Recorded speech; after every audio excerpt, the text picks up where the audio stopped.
नमस्कार दोस्तों, कैसे हैं आप सभी लोग। उम्मीद है आप सभी लोग अच्छे होंगे और आप सभी लोगों को शिवरात्रि की हार्दिक शुभकामनाएं। तो दोस्तों, आज जिस टॉपिक पर हम बात करने वाले हैं वो है आरओ की विज्ञप्ति के बारे में, जो यूके पीसीएस के अंतर्गत आती है। आरओ समीक्षा अधिकारी और सहायक समीक्षा अधिकारी। तो बहुत से अभ्यर्थियों के क्वेश्चन आ रहे थे कि ये पोस्ट बहुत से पहले से बात चल रही है लेकिन अभी तक ये पोस्ट नहीं आई, तो कब तक ये पोस्ट आ सकती है और इसमें टोटल कितने पद हैं, इसके बारे में बात करेंगे। तो देखिए दोस्तों, ये जो पोस्ट है इसका अधियाचन पहले से जा चुका है, लेकिन आप सभी जानते हैं पहले दिसंबर में ये पोस्ट आने वाली थी, दिसंबर जनवरी में ये पोस्ट आने वाली थी, लेकिन चुनावों के कारण चुनावी माहौल और आचार संहिता लग गई थी। तो आप सभी जानते हैं आचार संहिता में कोई भी नई विज्ञप्ति जारी नहीं होती है, जिसके कारण इसमें देरी हो गई थी। तो आप ये समझ लीजिए कि जैसे ही अब 10 मार्च को रिजल्ट आता है चुनावों का, उसके बाद नई गवर्नमेंट बनेगी। तो नई गवर्नमेंट बनने के बाद यूके पीसीएस के अंतर्गत जो भर्ती आने वाली है उस पर सबसे पहले भर्ती यही दिखेगी दोस्तों, क्योंकि इसका अधियाचन पहले से जा चुका है। और इसमें पोस्टों की बात करें तो लगभग 110 प्लस पोस्ट हैं, 110-120 के आसपास पोस्ट हैं, इतनी पोस्टें होंगी दोस्तों। और ये काफ़ी अच्छी पोस्ट है और इसके बारे में कुछ अन्य चीज़ें भी देख लेते हैं दोस्तों, क्या क्या इसमें चीज़ें होती हैं, कैसे इसकी तैयारी। और एक बात आपको बता दूं दोस्तों, आप ये मत सोचिएगा कि जब विज्ञप्ति आएगी उसके बाद इसकी तैयारी शुरू हो जाएंगी, क्योंकि इसमें ऐसा होता है कि यूके पीसीएस में आपने देखा ही होगा, जैसे विज्ञप्ति आती है उसके 2-2.5-3 महीने के अंतर्गत पेपर हो जाता है। उत्तराखंड ये यूके ट्रिपल एससी की जैसा ऐसा नहीं होता कि 6-6 महीने बाद पेपर होता है, यहाँ लगभग 3 महीने में पेपर हो जाता है। और आप इसमें मेरिट भी अच्छी खासी जा रही है, आपने देखा ही होगा ये लोअर पीसीएस का, उसमें भी 105 गई थी। तो आपको अच्छे से तैयारी इसकी करनी पड़ेगी। तो इसके बारे में अन्य चीज़ें भी जान लेते थोड़ा। तो देखिए दोस्तों, इसमें होता क्या है, 21 से 42 साल इसकी एज मांगी जाती है और इसमें मांगा जाता है ग्रेजुएशन। तो अगर आप ग्रेजुएट हैं तो आप ये फॉर्म भर सकते हैं और आप इसकी तैयारी कर सकते हैं। और इसके अलावा लेवल 8 की ये जॉब है दोस्तों, काफ़ी अच्छी सैलरी है और इसमें हफ्ते में 2 दिन ऑफ मिलता है और 5 दिन वर्क। तो काफ़ी अच्छी जॉब है दोस्तों, अगर कहीं तो कंफर्ट के हिसाब से भी और सैलरी के हिसाब से भी। इसके बाद बात करते हैं इसके सिलेक्शन प्रोसेस में। तो सिलेक्शन प्रोसेस की बात करें तो दोस्तों, इसमें क्या क्या होता है, प्री एग्ज़ाम होता है। प्री एग्ज़ाम 150 नंबर का होता है, उसमें आपकी आती है जीएस आती है, उत्तराखंड करंट और रीजनिंग मैथ सभी चीज़ें आती है।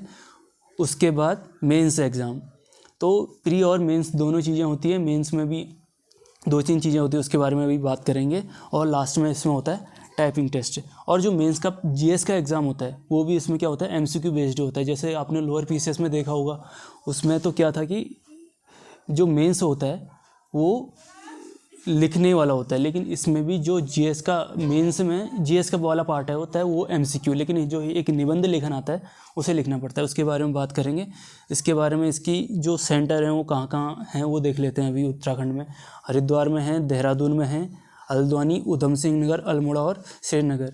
तो इन जगहों पर इसके सेंटर हैं। ठीक है दोस्तों, तो ये काफ़ी अच्छी पोस्ट है और आपने देख ही चुके हैं कि इसकी सैलरी कितनी है, काफ़ी अच्छी सैलरी है। इसमें लेवल 8 की जॉब है और 2 दिन इसमें ऑफ मिलता है। तो आप सभी लोग तैयारी में लग जाइए। अगली वीडियो में इसके बारे में, जो इसकी तैयारी के लिए कौन कौन सी बुकें प्रेफर करें, इसके बारे में बात करेंगे। तो एक चीज़ तो क्या अपने ध्यान रखना है कि जो ये नई गवर्नमेंट बनने वाली है उसके बाद जो भी पहली भर्ती आएगी आपको ये देखने को मिलेगी। लगभग आप मान लीजिए कि मार्च लास्ट है या अप्रैल फर्स्ट तक, तो अप्रैल तक तो लगभग दिख ही जाएगी ये वाली भर्ती। ठीक है, इससे पहले कि 2016 में आई थी, उसके बाद अब 2022, लगभग 4-5 साल हो गए दोस्तों। तो काफ़ी अच्छा मौका आप सभी के लिए, काफ़ी अच्छी जॉब और ग्रेजुएशन होना चाहिए, ये चीज़ें आपको बता दी मैंने।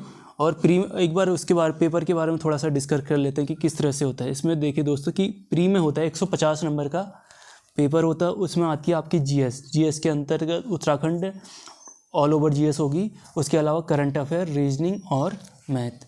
तो ये सब चीज़ें होगी। ठीक है, ये तो प्री की बात होगी। उसके बाद बात करते हैं मेंस की। तो मेंस में भी दोस्तों इसमें एक पहला पेपर होता है वो जीएस का होता है, 100 नंबर का जीएस का पेपर होता है, वो होता है एमसीक्यू बेस्ड। उसमें भी आपकी आती है जीके और उत्तराखंड। ठीक है, उसके बाद एक होता है हिंदी ड्राफ्टिंग वाला, वो होता है 100 नंबर का, और निबंध लेखन आएगा आपका। ठीक है, और अगर आपने मेंस में ये सभी चीज़ें क्लियर कर ली, कौन सी, जीएस वाला, हिंदी ड्राफ्टिंग, निबंध लेखन, और ये सब चीज़ें क्लियर कर ली, उसके बाद आपका होता है टाइपिंग टेस्ट। और एक इसमें वो भी होता है, क्या, कंप्यूटर का पेपर भी होता है, वो खाली क्वालिफाइंग नेचर का होता है। तो ये सभी चीज़ें ध्यान में रखिएगा, आप अभी से अपनी तैयारी शुरू कर दीजिए, क्योंकि जैसे ही विज्ञप्ति आएगी उसके 2-2.5-3 महीने के अंदर आपका पेपर हो जाएगा। और आप जान ही रहे हैं कि कितनी अब मेरी थोड़ा सा हाई जाने लगी है, कंपटीशन बढ़ गया है, पढ़ने वाले अभ्यर्थियों की संख्या बढ़ गई है।